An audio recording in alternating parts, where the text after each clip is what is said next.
আপনারা যারা সামনে বাড়ি বানাবেন, যারা বানিয়েছেন তাদের উদ্দেশ্যে আমি একটা কথা বলতে চাই যে আপনারা ইঞ্জিনিয়ার দিয়ে বাড়ি বানাতে চান না, আপনারা রাজমিস্ত্রির উপরে ভরসা করেন।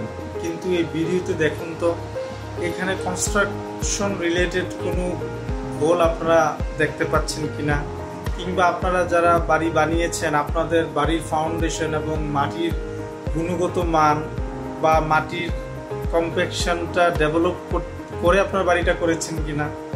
এই যে ভিডিওতে আপনারা যে বাড়িটা দেখতে পাচ্ছেন, তিনি যে বাড়িটা করলেন তাও পুকুর পাড়ে, কোনো ইঞ্জিনিয়ার ছাড়া তিনি বাড়িটা বানালেন। তার কষ্টার্জিত পয়সা কিভাবে নষ্ট হলো আপনারা এই ভিডিওতে দেখুন।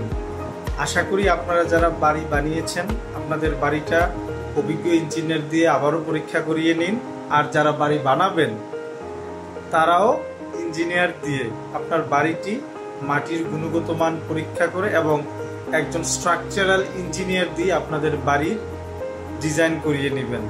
আশা করি ভালো থাকবেন। আসসালামু আলাইকুম।